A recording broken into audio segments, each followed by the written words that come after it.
lang ang kanyang kapansanan.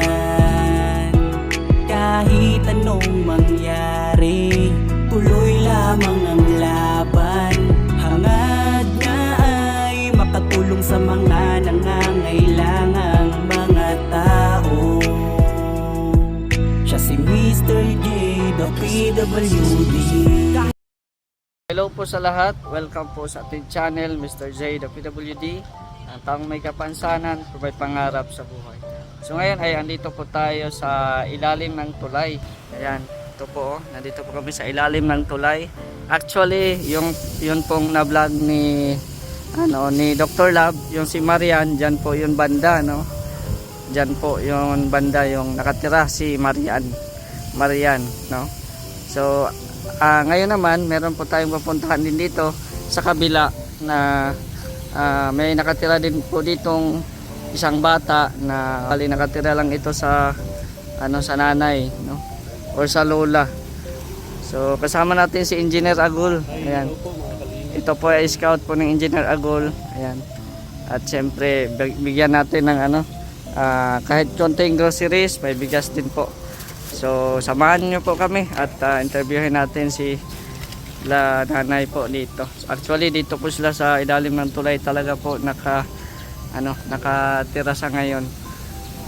Ayan, so alamin po natin yung kwento po dito. Medyo mababa. Parang nagluluto ata sila dito Opo. Ayan, dito po pala. Hindi po ito mga ngagat, yung aso? Hindi. Ay, grabe. Yan. Magandang hapon po, Nay. Ay, grabe. Ako po yung kasama ni ni Engineer Agul. Oo. Ayan. Nay, ano pong pangalan niyo po, Nay? Purificación Jimenez Rosano. Okay. So, ilang taon ka na, Nay? 79? 70. 70. Tapos Ay, no, March 2. So, ilang taon na kayo dito sa ilalim ng tulay, Nay? Mga 6 na taon. 6 na taon. Tapos, sino mga kasama mo dito bukod sa bata? Minsan yung anak nito, yung kapatid nito, napunta dito. May mga kapatid po itong bata. Ay, grabe. Ito po yung bata. Lang ito, pagkakagabi, sinusundo ng nanay. So sinusundo naman siya ng nanay pagkagabi. Napunta nga sana kami, mabuti inaabot niyo pa kami. Kaya ko Okay. na sana ito. Anong pangalan nito, Nay? Sir Jero. Si Jero. Jero Abanto. Ayan. Ilang taon na si Jero? 1 year. 1 year. Pinyagan nga ito sa 22. Ngayong buwan. Mm-mm. Doon sa piyesta sa may awitan. Sana ang mga magulang nito, Nay? Nasa, single mother lang. Single mother. Anong trabaho ng nanay nito? Yan sa may motor site. Sa site dyan. Sa may, na chongwa. Okay. Diyan sa Honda. Sa motor shop.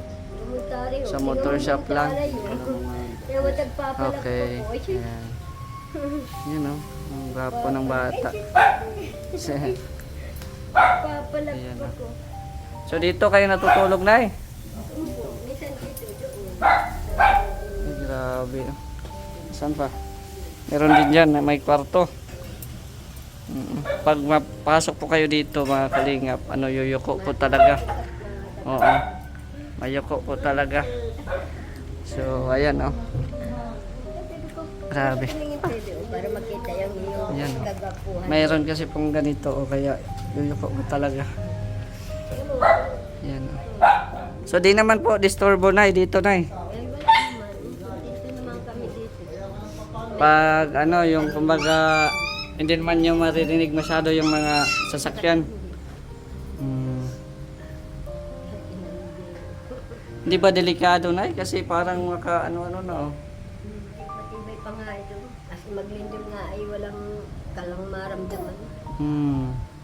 Ay malakas ang lindol ay wala lang. Paano pag lumaki yung tubig, Nay? Di man po nalaki dyan lang. Di naman naabot po dito. 6 na taon na kami dito. Wala pa man dito na bahat na malaki.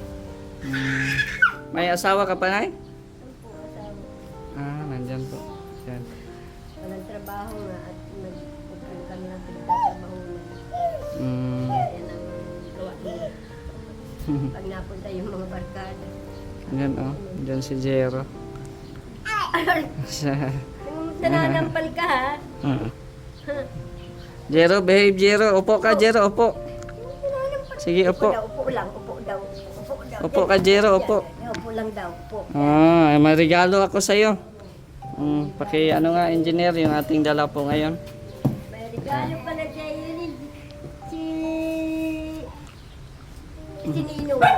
Oh. Si Ninong mo, may regalo sa'yo si Ninong. Diyan lang, upo lang, upo. Yan, Yan po, oh. yan, dami na naman yung Yan. regalo sa'yo. Yan. May bigas, Nay. Tapos, ayan, ito po, mga grocery. At salamat kay Engineer Agul. Pinamahan tayo dito. At syempre, ayan, oh. Ay, may asukal. Sige, Nay, kunin mo, Nay. Ayan, oh. Dami mong gatas yan. Matagal-tagal ito sa iyo. Abutin ka na naman ito ng... Yung gatas pang ang inano mo. Binigay ni Engineer. Mayroon pa. Meron pa daw. Ayan, oh. Tipid man ito magdubi. Ay, marami kang gatas. Oy, may, ano, oh. Meron din po tayong, ano, mga sardinas, mga noodles. Ayan, oh. Kuha mo siya, oh. Sa- Oh, sa'yo na yan lahat, oh. Lahat, tambak mo na yan sa'yo. Sa'yo na yan. Ayan si Jero, kawawa naman po. Bali, ilang taon na din ay na iniwan ng ama ito? Mga isang taon na po. Wala po itong ipinagbuntis. Ah, Wala ito nang ipinagbuntis. Dito na ito. lumaki. Dito na ito. Wala nang ito ianak dito na. Nasa tiyampa ito ng nanay. Nandito na yung nanay nito sa akin. Ako na nag-alaga hanggang sa mga anak. Ayun, no, may bahay man sila na sa ano. Tinulungan sila ng brigada para yung bahay nila ay mapaayos. Yung anak ng panganay ang nagpunta sa brigada at nagtutulong kasi maliit pa. Hindi maiwanan nung ina. Yung anak na panganay niya, magaling-galing naman doon sa brigada. Kasama nung brigada, pag punta doon, nakita yung bahay, tuluan na. Ayun, pinaayos nila. So ngayon, ang nanay nito may iba na ding ano? May trabaho na. Wala talaga. Walang rin malak. Kasi sabi ko nga, palaki mo muna ang mga anak mo. So ilan ba ang lahat? Ilan ba ang anak niya lahat na? Tatlo. So ito yung bunso. Bali yung mga kapatid nito, mga ano na? Ilang taon na?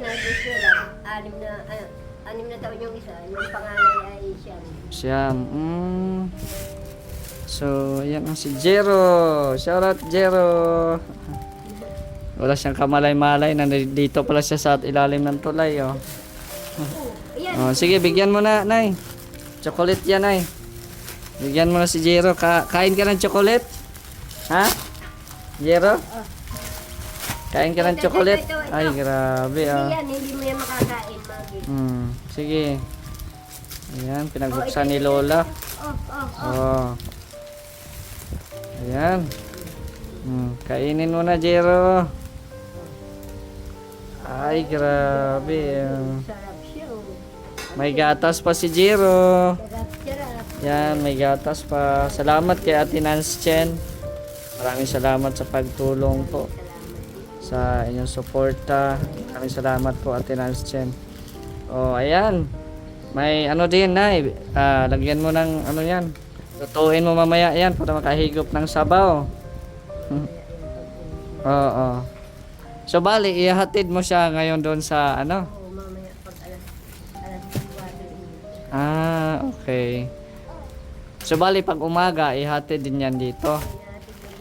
Ay bukas kasi hindi mapasok yung nanay niya at mag-aasikaso yung kapatid. Okay. Kasi yung kapatid niya napag-inita ng mga pulis. Okay. Nakuha ng ginawa ng story. Hmm. Ngayon, naasikaso damay niya. Kaya palingkihan natin niya kanina. Sinatid ko kanina. Ito naman, pag iniiwanan ko naman ito, nakahiga lang yung lolo nito doon. Siya naman ay kontento lang, paupo na tayak niya. Mabait na bata yan si Di naman to iyak. Iiyakin. Ayan o, dalawa ang gatas ni Baby Jero. Anong masasabi mo? Yay! Yay! Ah. Masaya na si Jero. Ayan. So maraming salamat kay Ate Nance Chen sa tulong po. At syempre, paki-share po ng video pong ito sa mga nakapanood po, sa mga gusto rin pong maghatid ng tulong dito kay Nanay Purificacion at kay Baby Jero. Ayan, maraming salamat po. Sila po ay nandito sa ilalim ng tulay. At syempre, paki-support din po kay Engineer Agul. Ayan. Salamat po. Mr. J, tulungan niya yung pong na-vlog ko. Jero, si Nanay Purificacion. Sige lang, Engineer, hanggat Galing ng tulay. hanggat may pantulong tayo or hanggat may tumutulong sa atin, Tuloy. pupuntahan natin at tuloy-tuloy lang tayo sa Thank you po ating sa mga sponsor ni Mr. J. Ayan. Maraming salamat po sa lahat at tumutulong po sa amin. Maraming salamat po. Malahan po kayo ni Lord. Ayan. So, di din kami magtagal, Nay, no? At yun na nga, pray lang tayo sa Panginoon palagi, Nay. Lagi po. Oo. Pagtulong po. Tapos, ano? Tapos man itong ating apo. Yes, tama. Lagi man ito habang ako'y malakas pa, maalagaan pa itong aking apo sa tuhod. Anak ito ng aking apo ay Bakit di kayo na, Nay, di kayo nakatira sa bahay ng ano nito? ayun mga anak. Mm. Yung mga pamilya ko, mga anak ko, ay ayaw kong magpipisan sa mga anak ko. Mm. Mahirap din magpipisan sa mga anak, lalo na yung mga pamilya na yung mga asasawa, hindi mo alam ang ugali. So, bali, ikaw na lang ang nag-adjust. Ako na lang ang sabi. Pinukuha nga ako nung nasa Maynila ako. Mm. Yun ang pinakamayaman kong anak. Kasi palaki yun ang nilulupari. Mm. Ang lahat na kayamanan ng nilulupari, pinamana sa kanya. Isang bisis lang nakaisip mo pa dyan sa amin ang pera. Hindi na Naulit. Hindi na naulit. Pinadalan kami nung natin sa ay hindi na naulit yun. Tagal na. Inabot na nito ilang buwan. Mm. Nakalahating taon na. Hindi na ano. Yung sabi ko ay pinag-ano din ng asawa at may ano siyang anak. Siyempre, ganun kayamanan ayaw ipaano nung asawa. Pinigilan ng asawa. Siguro, pinipigilan ng asawa. Kaya, pag nahingi kami, nai-stress daw yung anak ko, lagi sa hospital, kung ano. Pero nakikita ng mga kapatid, ang sarap ng buhay, napunta sa Baguio, kung saan, nakakotsi sila. Ganyan, pasarap sa buhay. Nung mag-birthday nga, ang daming handa. Hindi man nga lang kami naalalang, Mama, kahit di mo ako batiin, ay ito, papadalan kita sa birthday ko. Ay, wala. Kaya sabi ko, inaan ko na lang sa Panginoon. Sana sila ay lalong umulot ang buhay nila. At kung sakaling kahit ako'y mawala na, ang maalala lang naman niya yung mga kapatid niya na naghihirap. Kita ko sa akin. Ako hindi ko na po, ako magkaroon ng kayamanan. Ang gusto ko lang po ay mabuhay ng tahimik. Ito lang, hindi ako naghangad ng kayamanan kahit kailan. Kahit po noon nagkakuha ko ng malaking pera, dahil yung anak ko ay namatay, pinamigay ko rin po yun sa mga anak ko. Pero lang ako ng kaunti para sa amin, pero hindi po ako maramot. Pag nakakakita rin po nga ako ng hirap na kailangan tulungan, nabigay din po ako. Kahit ganito po ang buhay, kung marami pong naakit dito sa amin na minsan nakikituloy, nakikikain. Pagkain po namin pag may pagkain.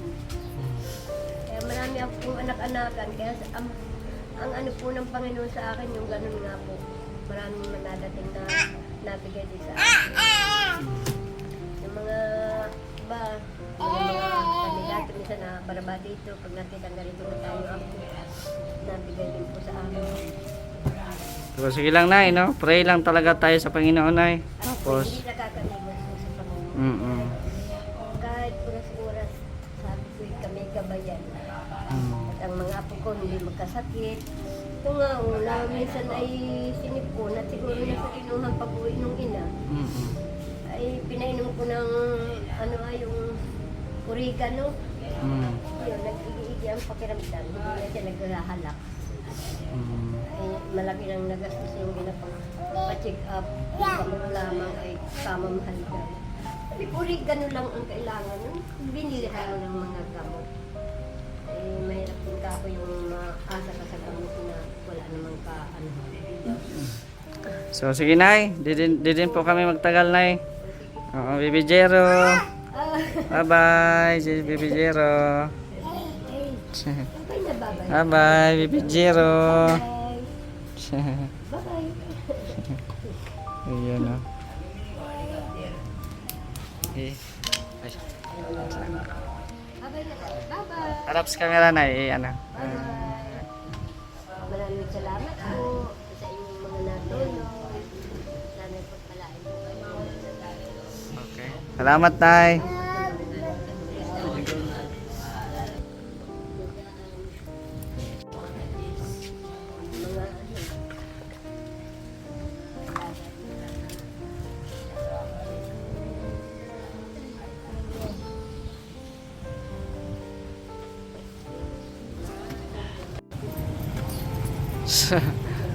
Nakayuko ka talaga pag mapunta dyan sa loob.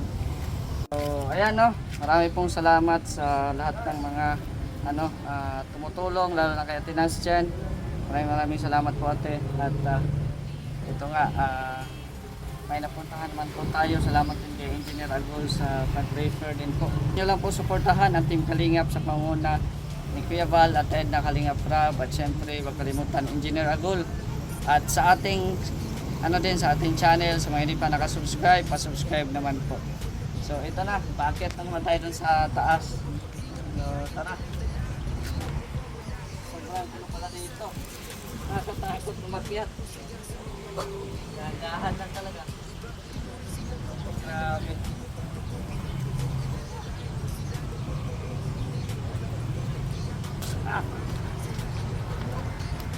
Maganda.